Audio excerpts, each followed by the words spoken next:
নিজে সুপ্রিম কোর্টে এসে ক্ষমা চেয়েও পার পেলেন না বাবা রামদেব। পতঞ্জলির বিভ্রান্তিকর বিজ্ঞাপন মামলায় শীর্ষ আদালতে তুমুল ধর্ষিত হলেন যোগগুরু। এমনকি আদালতে মিথ্যা কথা বলায় রামদেব এবং পতঞ্জলি আয়ুর্বেদ লিমিটেডের ম্যানেজিং ডিরেক্টর আচার্য বালাকৃষ্ণনের বিরুদ্ধে মামলা শুরু করার হুঁশিয়ারি দেন শীর্ষ আদালত। সুপ্রিম কোর্টের নির্দেশ উপেক্ষা করে অ্যালোপ্যাথি ওষুধের বিরুদ্ধে বিরূপ মন্তব্য করায় যে দুজনকে আদালত অবমাননার নোটিশ জারি করা হয়েছিল, শেষ পর্যন্ত এক সপ্তাহের মধ্যে তাদের নতুন করে হলফনামা পেশের নির্দেশ দিয়েছে বিচারপতি হিমা কোহলি এবং বিচারপতি হাসানুদ্দিন আমানুল্লাহর ডিভিশন বেঞ্চ। তবে সেটা যে শেষ সুযোগ হতে চলেছে তাও স্পষ্ট করে দিয়েছে শীর্ষ আদালত।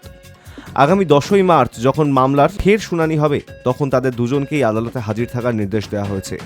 সেই সঙ্গে কেন্দ্রীয় সরকারের ভূমিকা নিয়েও প্রশ্ন তুলেছে সুপ্রিম কোর্টের ডিভিশন বেঞ্চ। মঙ্গলবার শীর্ষ আদালত মন্তব্য করে, যখন পতঞ্জলি চারদিকে গিয়ে বলেছিল যে কোভিড সারাতে পারবে না অ্যালোপ্যাথি, তখন কেন সরকার চোখ বন্ধ করে রেখেছিল সেটা ভাবনার বিষয়। গত 15ই মার্চ সুপ্রিম কোর্টের নির্দেশ মতন আজ শীর্ষ আদালতে হাজিরা দেন রামদেব এবং পতঞ্জলি আয়ুর্বেদ লিমিটেডের ম্যানেজিং ডিরেক্টর বালাকৃষ্ণন। পতঞ্জলি আয়ুর্বেদ লিমিটেডের দাখিল করা হলফনামায় গা ছাড়া মনোভাব নিয়েও প্রশ্ন তোলে শীর্ষ আদালত। তুমুল ভৎসনা করা হয় পতঞ্জলিকে। ওই সংস্থার তরফে যে যুক্তি দর্শানো হয় তাতে চূড়ান্ত ক্ষোভ প্রকাশ করে সুপ্রিম কোর্ট। পতঞ্জলির তরফে দাবি করা হয়, সুপ্রিম কোর্ট যে ওই ধরনের বিজ্ঞাপন দেখাতে বারণ করে দিয়েছে সেই বিষয়ে জানত না পতঞ্জলির মিডিয়া উইং।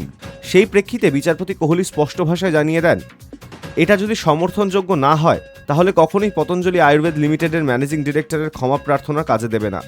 রীতিমতো কড়া ভাষায় তিনি বলেন, আমরা বলতে পারি যে এই আদালতে কি হচ্ছে সেটা পতঞ্জলির মিডিয়া উইং জানে না বলে যুক্তি পেশ করা হচ্ছে, সেটা গ্রহণ করতে চাইছি না আমরা।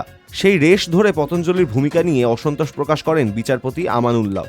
তবে সেখানেই পতঞ্জলির বিপদ শেষ হয়নি। শুনানির সময় শীর্ষ আদালতের ডিভিশন বেঞ্চ জানায় যে পতঞ্জলি আদালতে মিথ্যা কথা বলেছেন বলে মনে হচ্ছে। বিচারপতি কোহলি বলেন, আপনারা বলেছেন যে নথিপত্র দেয়া হয়েছে, কিন্তু এই সব নথিপত্র পরে তৈরি করা হয়েছে। এটা স্পষ্টতই আদালতে মিথ্যা বলার মামলা।